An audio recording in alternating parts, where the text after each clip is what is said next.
What if overworking isn't ambition? It's actually trying to control things. It's a scarcity mindset. It's not feeling worthy that we can actually have the things that we really, really want. I cannot wait for you to jump into this story of Candy Lee and her challenging situation that changed her life forever. We tap into her human design chart. She's a generator.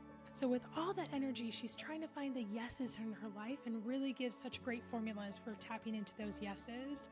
We, of course, do our peace game at the beginning and Candy chose a magnificent visualization that I think all of you need to know. So I can't wait to see you inside the episode.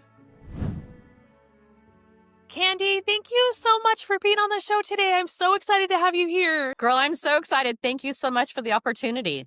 I just adore you, and I think you're an amazing person. So thank you so much. Thank you, and right back at you too. Seriously, it's like our connection was right away. I know. And everybody, our friends listening, I cannot wait for you to dive into Candy's story, into her human design chart, and all the things. But before we begin, we're gonna play a game. Pick your piece. Let's do it. Let's go. Here is my app, and we're on the page where we're looking at the interferers. These are the interferers that are sabotaging our success, sabotaging our happiness, personally, professionally, and there's 12 of them. And so you're going to choose a number between 1 and 12, and then we're going to do that visualization story that goes with it. Okay, I have to go with 11. 11. Oh, okay. Awesome. Okay, I have no idea what it is. 11. Okay. This is the over controller. What? Yes. What? Okay. Do you feel like that's you? In part, I think it was the old me, and people control because of fear. No, I don't feel like that's me anymore. Should I pick a different number? No. It's totally fine. I think this will be good because everybody has different and this will be good as a reformed controller. We're gonna see how you feel. Yes. Reformed controller. Yes. Okay. Yeah, exactly. And this will be so good. So, okay, everybody. If you're in a seated position, you can close down your eyes, take a nice deep breath in. In these few minutes, you're investing in peace, and that investment starts working right now. The overcontroller grips outcomes to avoid chaos, believing control creates the desired outcome. But that's a lie. Results and outcomes are not something you manage. You are only in control of you. Let's jump into the story. Okay.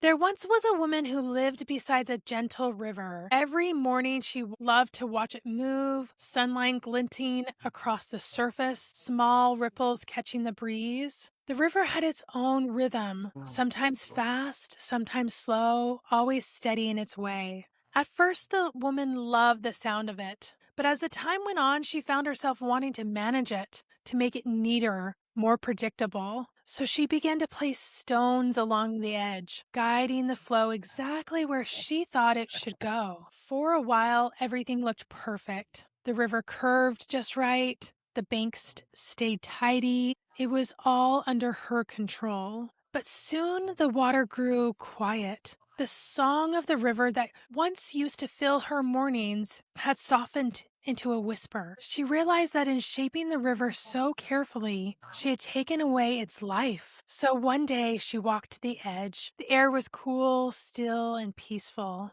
and she began to gently move the stones aside one by one. As she did, the sound returned. Soft trickles, playful notes, a melody of movement. The river began to dance again, not wildly, not chaotically, just freely. She saw how beautiful it was when it was allowed to be itself. From that day on, she didn't try to manage the river's path. She simply sat beside it, listening, trusting its flow. Each morning, she would place her hand over her heart and whisper, "I can let things move.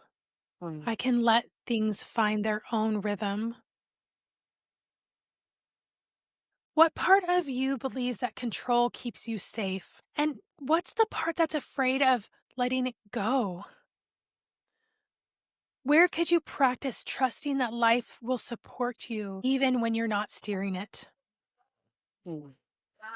If you've closed your eyes, you can take a deep breath and open your eyes.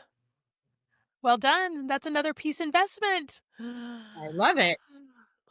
What were you thinking or feeling during that time? So many lessons just in that little story. One of my favorite ones is, I've been a business coach for 31 years, so I've had always at least 1, 2, or 3 different coaches for different things, different capacities, and one of my favorite coaches said to me, "Andy, you will have more control when you let go of control." And I was like, Mhm. "What does that even mean?" And so I love there's a rhythm of life, there's a rhythm to business. And one of my masteries in life is the mindset piece and understanding why people do what they do. And control is completely fear based. And so it's Yes. impossible to control everybody, everything. Plus, it's so heavy. Like you just can't. It creates so much stress and so much chaos. And so when my coach told me that, I'm like, okay, I'm going to practice. That's why I was laughing when we picked this Yes. one because I definitely was more fear based before I really understood that fear can be an ally. And that when you let go of control, then life has a rhythm, business has a rhythm. And it's that nothingness is okay. We don't have to hold it, we don't have to hang on to it. We don't have to, like you said, manage it. It actually works really great. We can come alongside of it, right? And shape it, shaping it versus controlling it. And if we can get to a point in our lives where we're doing that, it's just so much easier. And that's when flow happens, right? People ask me all the time, how do I get into the flow? Well, the first thing you got to do is let go of control and stop trying to control the flow. The flow is the flow. Like let go and you just get that peace, you get that joy, you get your joy back. Controlling things is number one, nobody wants to be around that person. So it doesn't work in relationships and business with the team, with your clients, but it's so Mhm. heavy. Yes. Let it go. And the rhythm of business, the rhythm of life, it doesn't mean you sit around and sing kumbaya, right? Right. And I think that Right. sometimes in our society right now, sometimes people are like, oh, I'm just going to let it come to me. I'm just going to let it manifest. Well, that's great, but you still have to do the activity to draw Yes. that to you. So those are all the things that I got out of it. I'm a very Yeah, that thinker. So, yes, no, I love that. Like that inspired action, you know? And inspired action is about following the feeling internally mhm, and and realizing that things are happening in our favor. And when we do so, those manifestation principles of seeing the opportunity, yep, maybe saying no to something that we would typically say yes to, but it doesn't quite fit, but we're like, sure, we'll push it, we'll do everything. And it doesn't match and it doesn't work. And so I just love like because we all get those like thoughts of if I control this, if I hold heart tighter. But that thought of the river is such a great analogy for how we should live life, how we should live business. yep, It's doing its thing and being inspired by the twists and the turns and the pathway. And we can do the same thing. absolutely. So, One of my other favorite pieces of that story is I had the opportunity to hear a gentleman by the name of Michael Beckwith. He owns Agape Fellowship Center here in California, and I got trained by him. And this is what that river story reminds me. He said, okay, how many of you are make it happen kind of people? And I proudly raised my hand. He said, congratulations, you are cloaked in scarcity. And I was like, you know how when your dog goes like that? That's what I was like internally. I was like, what? He goes, that is fear based if you're trying to make it happen. And that's where that control yes. comes from. I got to make it happen because I don't trust it's going to happen. So I got to drive it. I got to keep it. I got to hold it. Versus, he goes, abundance is trust, believe, and know that it is going to happen. Mm. And sometimes that can feel like a place of nothingness, but it's really not. That one statement it was like a 2x4 Oh. upside my head. It completely changed my life. That is phenomenal. Yeah. And I think all our friends listening are probably raising their hands and being like, what? I Wait a know. second. That's me Right. too. I loved it. Yeah. And I would have been like, yes, I'm going to take the hill. I'm going to make it happen.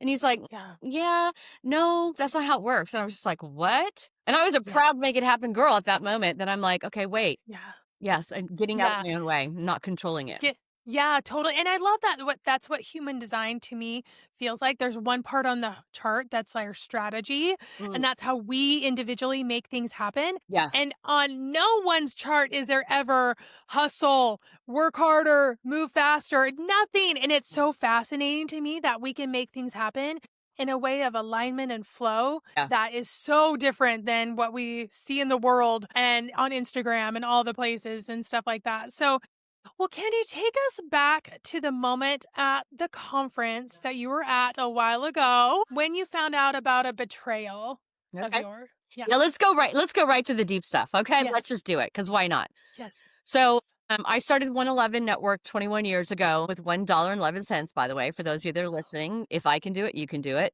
And within the first year, our goal was $100,000. We made $98,853.23. So by year 3, I had over 100 clients. I had a team of 5 people. I was speaking a lot, and I was asked to speak at an event, and I literally was like quadruple booked that day. So I sent my then husband, who was also a personal development facilitator, to speak on my behalf. Like, this is great. He was really good. It replaced me. And then after that event, I got a call from one of my clients who was a former cop, and her name was Tammy. I said, "Hey, Tammy, what's going on?" She goes, "I need to talk to you." I'm like, "Okay, is everything okay?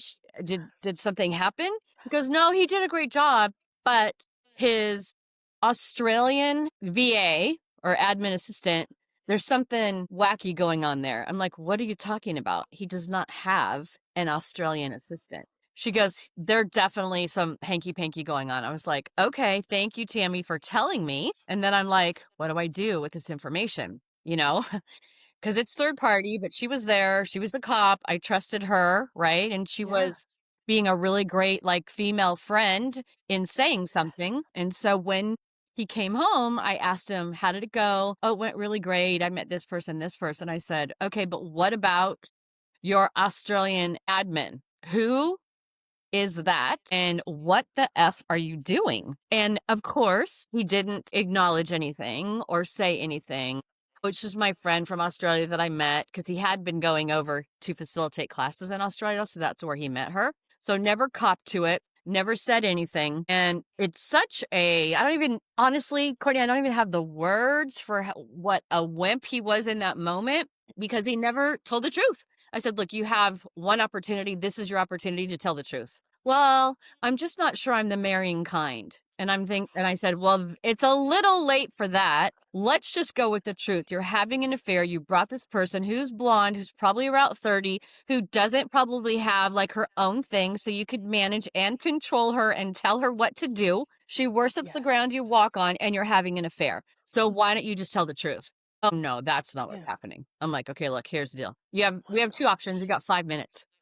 We're either, like, letting go of that relationship, we're going to counseling, because 'cause we've been married at that point 4 years, but together for 7, Yeah. and we're going to counseling, or we're getting divorced. Which one do you want?" Yes. He wouldn't answer me. I'm like, "So you're the kind of guy that's gonna make me say that you want a divorce? Are you kidding me? Like, you can't write the script. It's crazy town." I said, "Okay, so we're getting divorced?" He goes, "Well, I guess I should leave." I go, Yeah, I think you should leave. I think you should pack your stuff and you should leave." "Well, I don't know where I'm gonna go." I'm like, "Well, you should have thought about that." So he ended up leaving that night, and it became the perfect storm, because this was 2008, 2009 when the recession hit. One of the hardest things for me is I had purchased this house, and it was my first like real house. And he had had some credit issues, so I put it all in my name, of course. So when he left, Yes. the perfect storm of the recession, and within about 60 days, we lost about 50% of our receivables, because people were very heavily leveraged in Arizona with real estate. So they were losing their houses, and they're like, "We love you, we need you, but we can't pay you." So I ended up losing my house in the process, but in a very traumatic way. I got a knock on the door one day, and I opened the door, and it was someone that I knew from the business community who was a very well-known realtor. And I said, "Hey," and he said, "Hi." I said, "What are you doing here?" And he goes, "I just bought your house at auction." And I go, "What are you talking about?" I was doing a load modification. I had an attorney. It was a whole Yes. process, but it was early on when so many people were losing their houses. So the left hand didn't know what the right hand was doing. And they ended up putting my house up for auction. I'm sure that all the blood drained from my face, because I could see how he was looking at me. He said, "Okay, don't worry. Let's meet for Starbucks tomorrow, and we'll come up with a plan." So I remember telling my employees, "Look, I don't trust myself to be alone. Like, this is too much for Yes. any person to, like, husband having an affair, he's moving out, we're losing 50% of our receivables, and now I'm losing my house or I've lost my house. Actually, it was sold out from underneath me, which I probably have a really great like legal case if I wanted to go back. But yeah, like we Mm, talked about, things happen the way they're supposed to happen. And I'm just yes. like, my God, how could all of this be happening at the same time?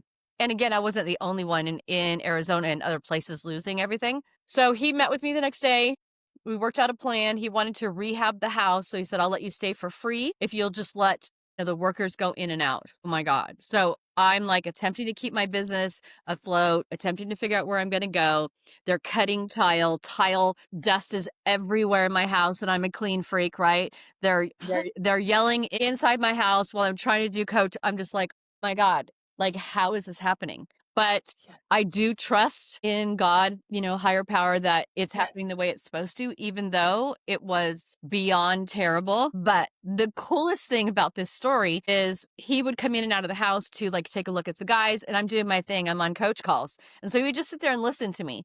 So a couple months in, he had a team of about 12 people. He goes, I would like to hire you to be our sales coach. So that ended up turning into a client. How crazy is that story? That's amazing. That is so wonderful.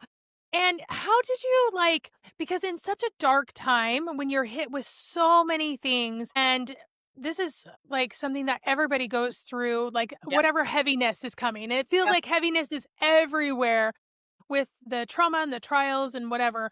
How did you pierce through that to find hope? Like how did you bring in hope that there was a future for you? Because that would be so hard with all those Oh, that, in your face? yeah, I felt like I was buried alive, the feeling that I had, Yes. and Yeah. not necessarily anything that I did.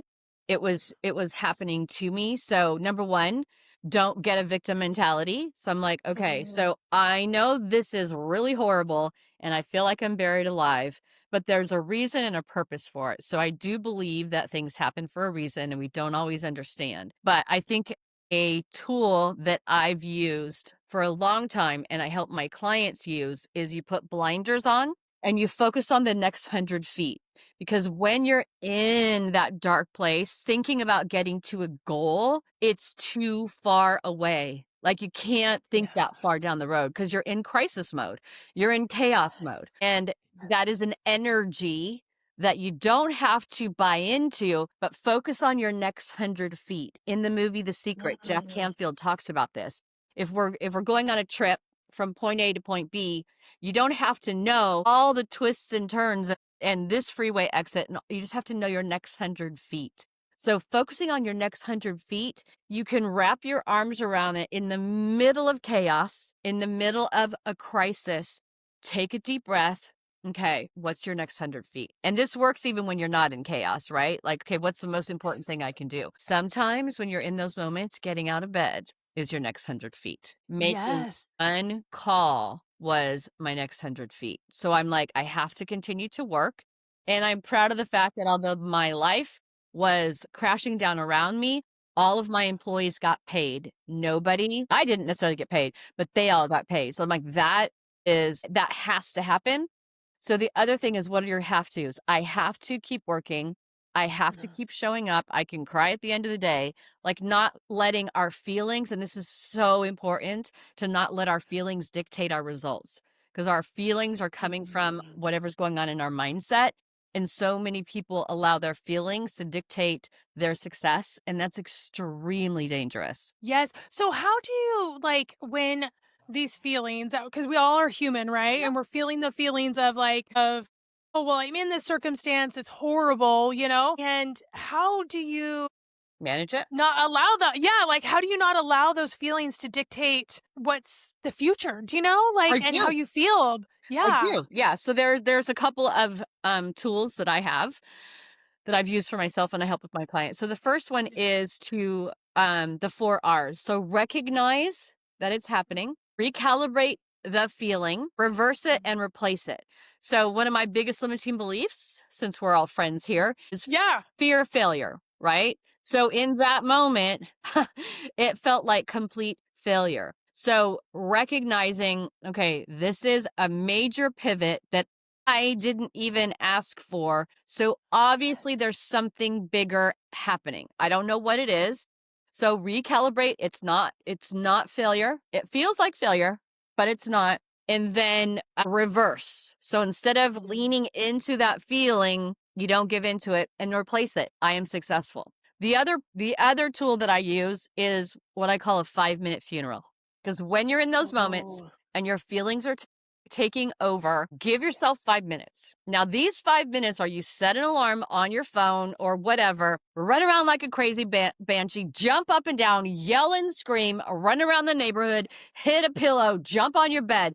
Like, get it out of your system because you probably don't really need 5 minutes, but you're like full throttle 5-minute funeral. So then you're done, dust yourself off and move on. If you have to do that a couple times a day, Mhm, pretty mhm. soon that feeling will start shifting. So if it's a really bad Yeah. thing, give into it for 5 minutes and make it really, really good. Yeah, and release it. Really, what you're saying is to acknowledge it, to release it, Ex- allow all those feelings to have space and honor them.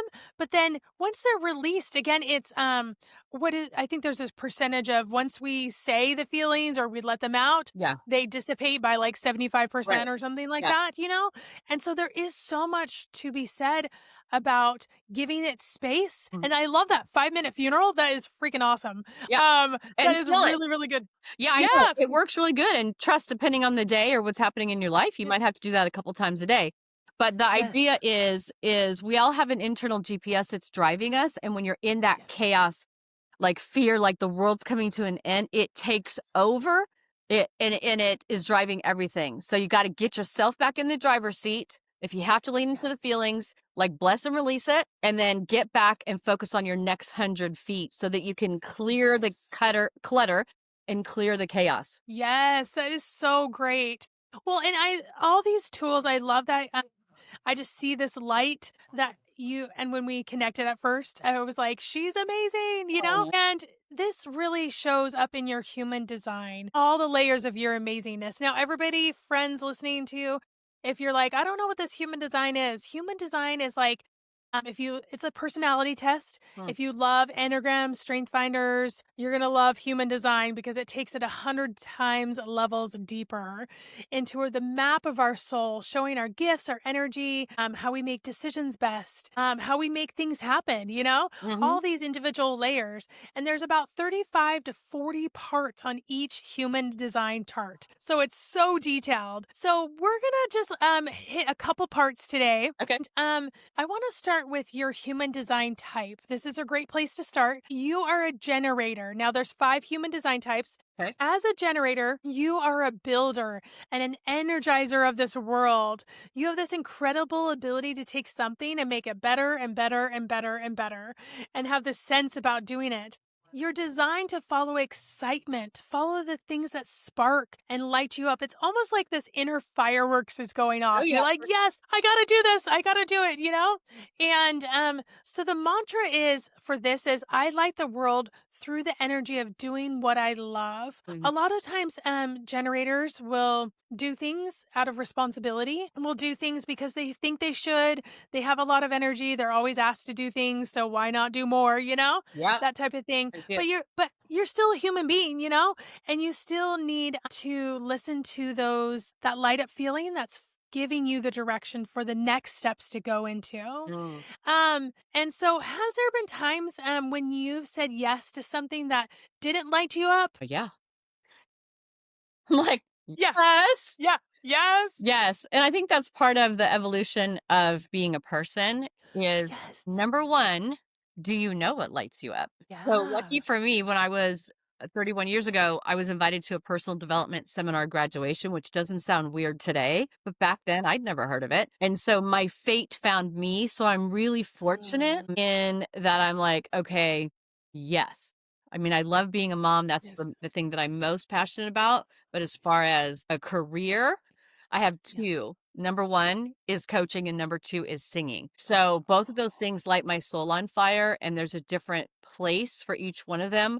I think for me, early on in my coaching career, I wanted to save everybody, which is not a Yes. good thing. And so I think I said yes to opportunities because when I see people, I can see their limiting beliefs. I can see their vision. I can see, like you said, build it. I've already built it in my brain when someone's talking to me. After 31 years, it doesn't take, it takes me about 5 minutes. So I always feel like I know I can help somebody. So I think I've said yes to people that weren't ready and yes Mhm. to people that weren't coachable and that weren't willing to do the work like 20 Yeah. something years ago, right? When you said that, that's the first thing that popped into my mind. Yeah, totally. And I think that saying yes, it's learning to trust ourselves, you know, learning to trust that feeling. And so when you say yes to the right things, I guess help all the generators out there. What does that right thing feel like to you? So to me, it feels like a puzzle. Like it's the Mm, last piece of a puzzle and it fits. And it it's magical to me and it's emotional to me because when they're the right client, they get results so fast because they're ready. Like our clients are amazing female entrepreneurs for the most part that have something really big that they want to bring to the world. So they're legacy led people. And legacy led people look at things different because they're building a legacy and they're dedicated and they're committed and they just have a different mindset about things, right? So when they bring their legacy led vision to us and we bring our skill set, it's just like fireworks. It's a magic. Like I can feel it. It's like bubbly all over. I don't know if that makes any sense. no, that totally makes all sense. I love that bubbly all over. Yes, and that piece of a puzzle. It's just when we're doing puzzles, right? And you find that piece that naturally fits, there's this like excitement because you Yeah. figured it out and it's like a match and you can see a bigger picture. Yep. So I think all of those things are so beautiful and so right on about that. So for the strategy here for generators Yeah. is again follow what excites you, lead with your gut, lead with this feeling, not logic. A lot of times on business, we can look on spreadsheets on paper, what's supposed to be what, you know? And that's all good information, but the final evaluative experience comes from inside of here. Hmm. And sometimes it doesn't quite make sense logically at all. It doesn't. Oh, yeah. So just remember to follow the feeling inside and honor that, and it gets stronger and stronger as we use it more too as well. That reminds me of one of my favorite quick stories. Harvard did a study Yes. of business graduates. And so there was 1,500 graduates and they followed them for 20 years. And they asked them a question. They asked them, so the business that you started, Mhm. did you start it because you wanted to make money? Or did you start it because you have a passion and you followed it? So out of the 1,500 Harvard Business School graduates in 20 years, one of them were multimillionaires. Guess how many people fell into the category of they did it for the money? No, one. Oh. 200 of the multimillionaires, so this kind of goes to your point, find your passion and the money will follow. Mhm. That's a Mhm. pretty staggering statistic, and I like Harvard because they do so many different studies, and Yes. the level of graduates that come out of there obviously is high level. So 200 out of the 201 multimillionaires found their passion, and they followed that, and the money followed. Oh Isn't that my goodness, amazing? that's beautiful. That's amazing. Wow. That's really, really such a great connection about like follow the feeling, follow the Mhm. passion, follow what's going on in here.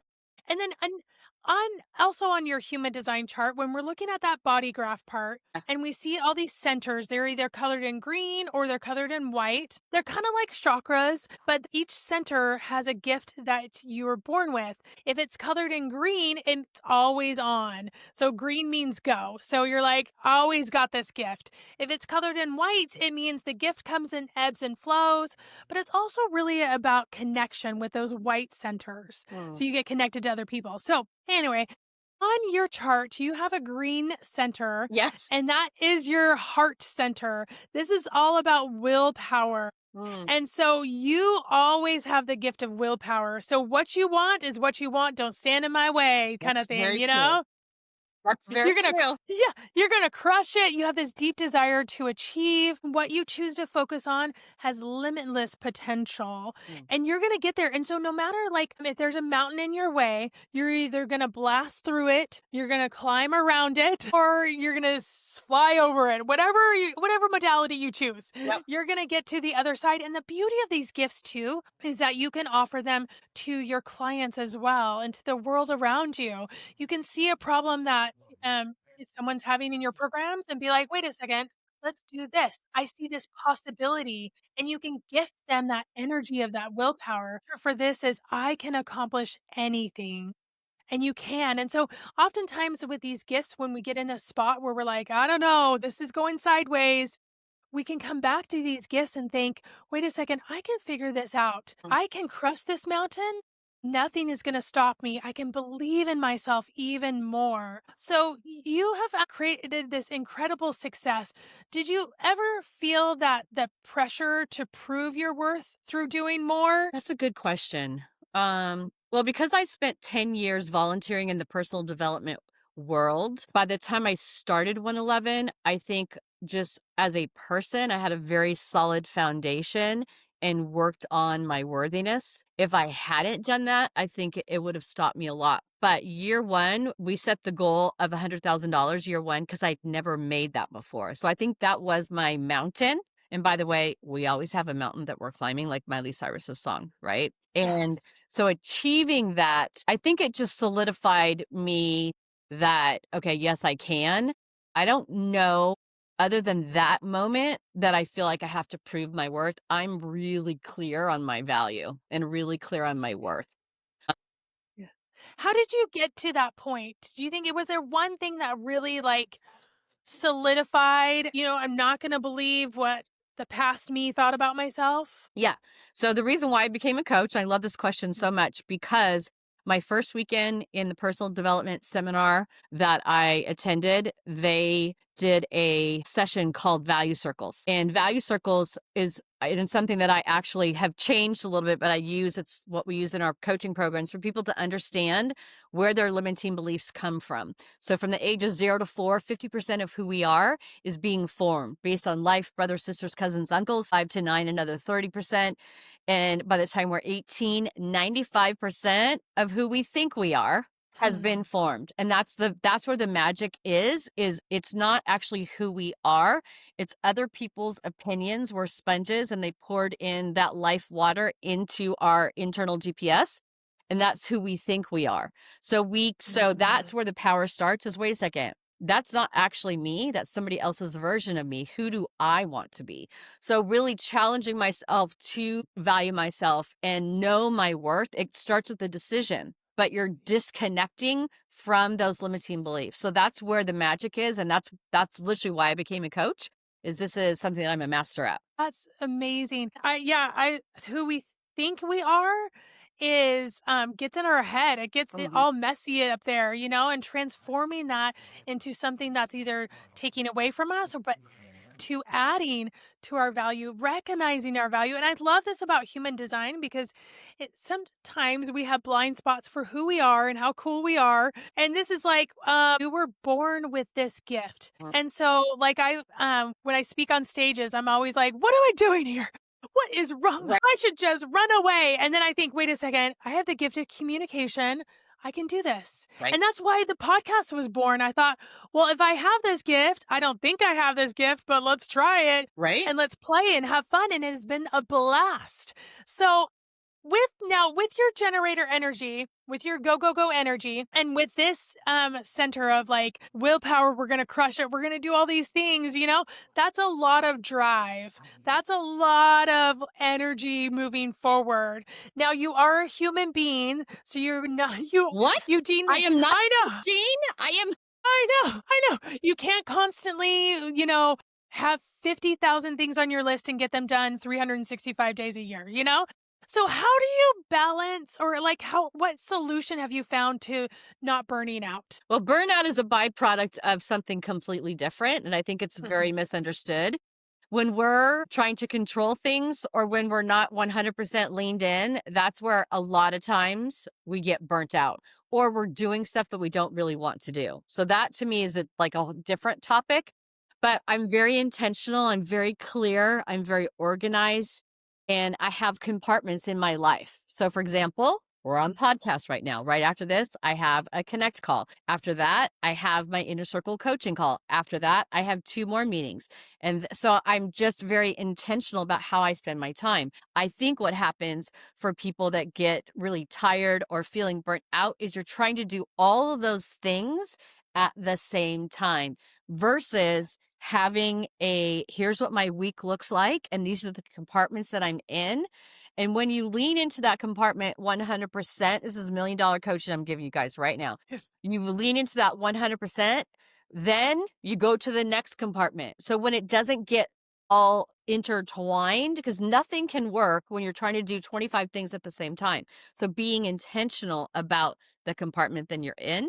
Balance doesn't exist in my opinion, but you can compartmentalize and go to the next compartment.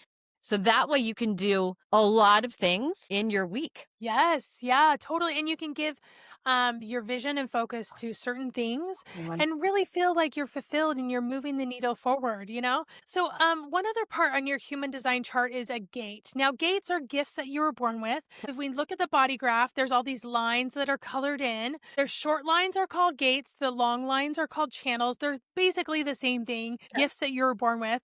And the one that stood out to me is gate 11. And Oh, this wow. is, yeah, this is my mind is full of brilliant ideas. You have this beautiful stream of inspiration and ideas that just kind of arrive out of nowhere. Some Sure. are meant for you, some are meant for other people, but they're creative sparks reminding you of things to either gift to yourself or to other people, you know, these ideas and brilliant ideas. And your job is not to chase all of them, but just trust that you can follow the ones that have the feeling continuing on. You know what? Maybe one of your clients will be like, oh, yeah, what about this? And you're like, wait a second, that idea was for her, you know, Right. that type of thing.